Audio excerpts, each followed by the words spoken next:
Hi everyone, it's Natalie here. Happy Monday. So today I am coming to you with the VR to the hashtag tea topic treat and tarot. What could be more fun or more wholesome on a Monday morning?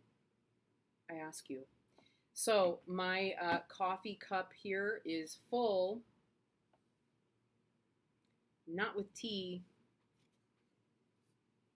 but with gold medal. That's what that means in Italian. Gold medal espresso roast because it's Monday and my brain is very foggy. So I felt like it was a lot more appropriate just to try and have some coffee, and boy is it good. I like to drink it. Oh, you can't see it because it's espresso. It's in there without spilling it. Hang on, we can work with this. Here we go. See how thick and hearty that is? That's coffee so thick you could almost chew it. Yeah, I'm having a nice drink of this. This is one of my favorite mugs. I did not make it, full disclosure. It's one that Tom picked up from another artist at a festival or a show somewhere, and I love it because I love the bees, and it's got the kind of like majolica or mayolica kind of paint scheme with the red clay under it. It's wonderful. And it's perfect for holding coffee or tea, but I seem to drink it out of it more like spring and summer. I will probably change mugs in the fall and go back to my favorite black cat mug, which was made by my friend Nikki. Anyway, the treat I am sort of going to kind of consume and not consume is a candy bar. It is it is the Chocure raisin and nut ginormous candy bar that I get from Aldi.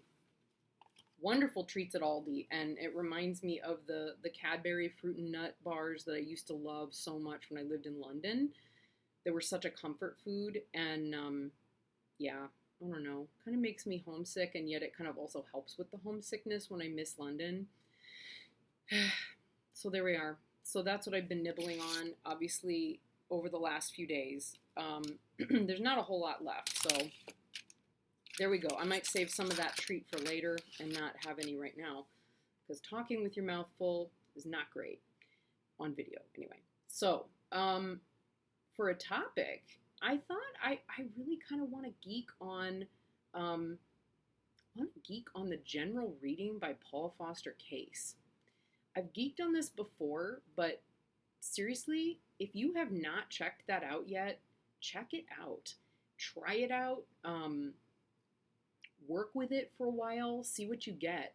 I'll link it in the description below, but Benebell did a wonderful video about how to do this spread. I want to say it's been several months now, maybe sometime back in the spring.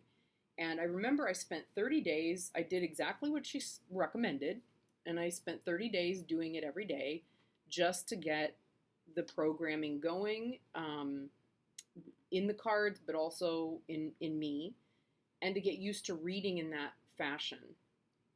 And in the time since, I've used it a lot. I use it a lot with clients, both in readings on Etsy. I use it a lot with clients that I read for, face to face, which I wish I did more of because it's so nice.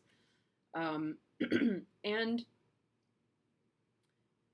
gosh, I could work with that one all the time. It's just such an amazing method of getting into the cards and getting into a sort of blueprint approach to the tarot. So I'm going to back up a second. So I would have said, like, when I rebooted my tarot journey last year in December,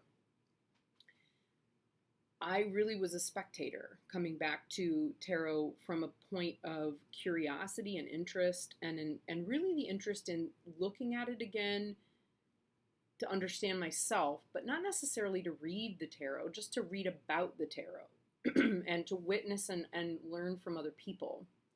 And the longer I did that, the more I did that, the more curious I became, and the more I thought, I want to pull my cards back out.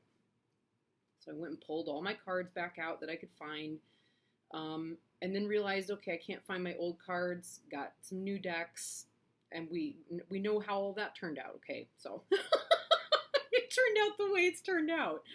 Before I knew it, I had a channel, and I have a tarot altar in my, it's crazy. So, but I would never have said at the beginning of that journey, last year, even as I start at the beginning of this year, even as I started reading again, I don't think I would ever have described myself as a diviner or a fortune teller, which was, again, another post that I came across by Benebell, maybe at the end of last week, that led me down this whole rabbit hole of like thinking about, how do we approach the cards? What's the philosophy? What's my own philosophy? How am I, all of that stuff. And it's fascinating. It's just fascinating because the tarot has so many different applications.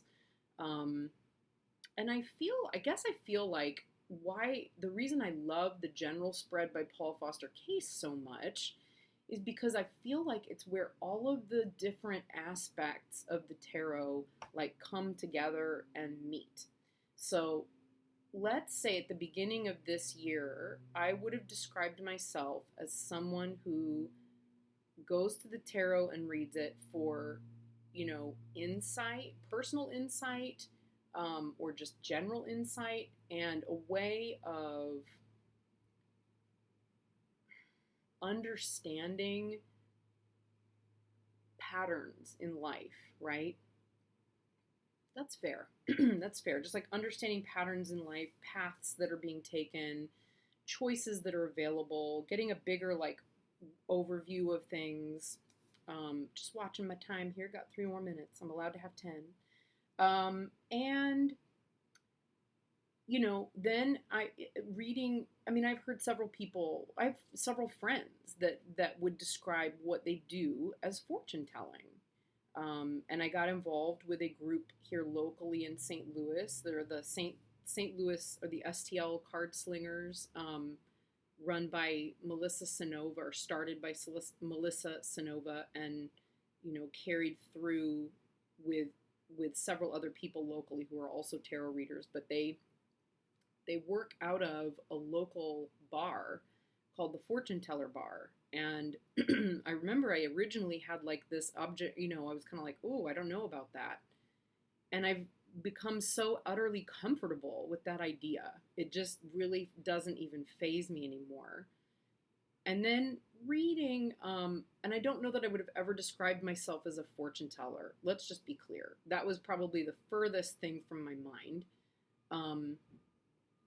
And then, reading about, I think I would have said a diviner more than a fortune teller. And then reading how those two things are different from one another, from a more like Chinese perspective, more Eastern perspective, from Benebell went, because of the way that the characters are drawn and what they convey, was so enlightening and so fascinating. And I realized while I was working with the general reading by Paul Foster Case over the weekend that it's one space in which all 3 of those things seem to meet. And something that, it functions in a way that is highly esoteric, and yet it makes something that's really like esoteric in nature.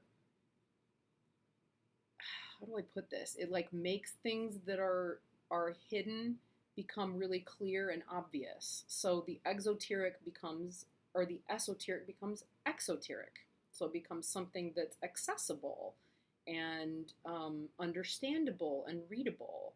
And it really kind of tells this wonderful story.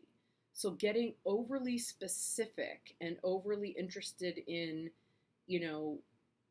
something I've started encountering a lot the more I read for the general public, which is the, please can you tell me the answer? Yes or no, et cetera, et cetera. It takes that off the plate, and it just kind of opens up possibilities and yet seems to pinpoint things. So that is a cool thing that I have tremendously enjoyed looking into, and thought I would share. So now that I have a mouthful of chocolate, which is really good, actually. A lot of raisins in that one.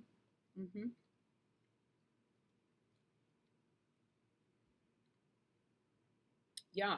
And I'm over the 10-minute mark, which is totally in keeping with the way I do everything. Unless I'm teaching a class, in which case, boy, the minute that time is up, we're out of here. Because I don't believe in holding people over time. Anyway, have a beautiful week. And thank you for letting me start it with you. Bye.